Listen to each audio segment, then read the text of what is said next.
Olá, turma, tudo bom com vocês? Como vocês sabem, eu me chamo Priscilene e estamos aqui hoje para mais uma aula de língua portuguesa. O nosso assunto de hoje é a tipologia textual narrativa. E como vocês devem saber, narrar nada mais é do que esboçar informações, contar um ocorrido, contar uma história. E para contar uma história, nós precisamos saber que existem alguns elementos essenciais, como por exemplo, o narrador, o tempo, o espaço, o clímax, o enredo e o desfecho, certo? Então a gente precisa de todos esses elementos juntos para que aconteça uma narrativa. E também nós precisamos saber escolher o tipo de discurso, se nós vamos usar um discurso direto, um discurso indireto ou um discurso indireto livre. E nesse vídeo eu vou mostrar para vocês qual a diferença entre esses três tipos de discurso e vou falar um pouquinho sobre cada elemento da narrativa. Bom, e aí nós vamos começar pelo narrador. Quando você for produzir o seu texto, ou quando você lê qualquer tipo de texto que seja da tipologia narrativa, você precisa saber que ele deve estar ou com um narrador personagem, ou com um narrador observador, ou um narrador implícito, certo? Existe essa diferença entre os tipos de narradores. Porque o narrador personagem, ele participa da história, o observador, ele apenas conta o que vê, e o implícito, às vezes também chamado de um narrador intruso, é aquele narrador que ele tanto conta o que está vendo, como ele também esboça a sua opinião, o seu pensamento, certo? Após isso, nós temos o enredo. O enredo nada mais é do que a história, o que se passa, o que você vai contar, a mensagem. Então, sempre que falar assim, qual é o enredo do texto? O enredo é sempre a mensagem do texto, né? É o que o texto está querendo passar, é a história. A estrutura narrativa também. Depois nós temos os personagens. Gente, lembramos que nós temos personagens que pode ser o narrador, mas também nós temos personagens que pode ser apenas personagens, que não narram nada, né? Eles apenas participam da história. Esses personagens, eles são divididos em personagens protagonistas ou coadjuvantes. O protagonista é o principal, é aquele que a história gira em torno dele.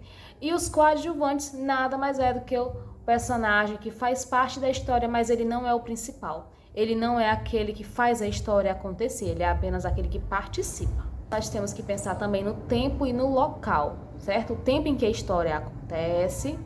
Uma narrativa com o gênero conto, por exemplo, ele geralmente tem tempo indeterminado, nós não sabemos quando acontece. E nós temos que pensar também que existe o lugar, né, que é o local, é onde acontece, onde se passa. Se tratando de histórias reais, nós temos o local, é uma cidade, é um país, é uma localidade. Enquanto em histórias fictícias, como um conto, vou retomar o exemplo do conto, nós temos um local muitas vezes determinado, né? Em um bosque qualquer, em uma floresta distante, em um reino distante. Então, nós sempre temos essa questão do indeterminado também. Então, precisamos ficar atentos. E, professora, e o clímax? Gente, o clímax é aquela parte essencial, é o ponto mais alto da narrativa, né? É aquele momento da narrativa em que nós ficamos curiosos para saber o que vai acontecer depois. O que vai acontecer depois daí. É quando você está assistindo a novela e aí acaba o capítulo. É o clímax. É a parte mais importante, aquela parte que você queria tanto ver, mas infelizmente acabou, né? Só no outro dia agora.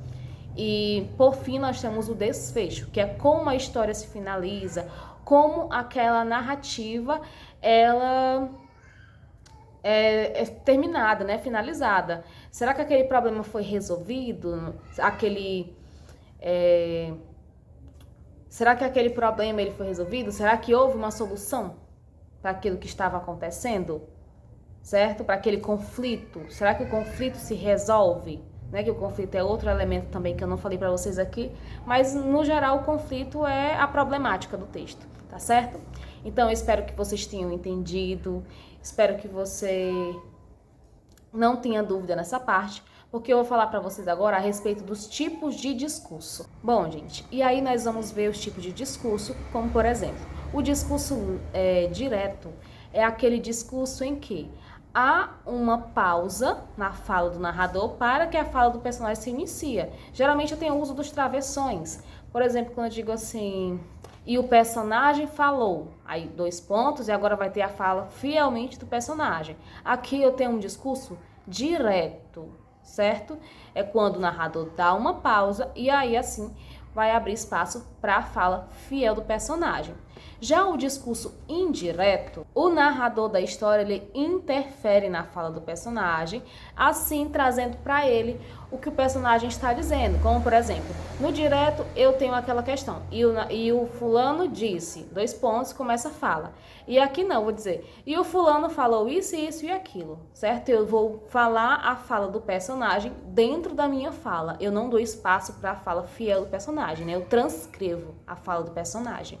Já o discurso indireto livre, eu tenho uma fusão. São os 2 tipos de discurso, direto e indireto, mas eu tanto tenho interferência da fala do narrador com falas do personagem, como eu tenho interferência da fala do personagem lá na fala do narrador, certo? Então, um narrador ou o personagem, qualquer um dos 2 ou os 2 ao mesmo tempo, eles podem interferir nas falas. Eu não tenho essa fala marcada como no direto e eu não tenho essa fala totalmente transcrita como no indireto. Eu tenho essa junção dos 2, tá bom? Então eu espero que vocês tenham entendido essa parte da narrativa, dos elementos da narrativa, do que seria um discurso direto, do que seria um discurso indireto e o discurso indireto livre. E até a próxima!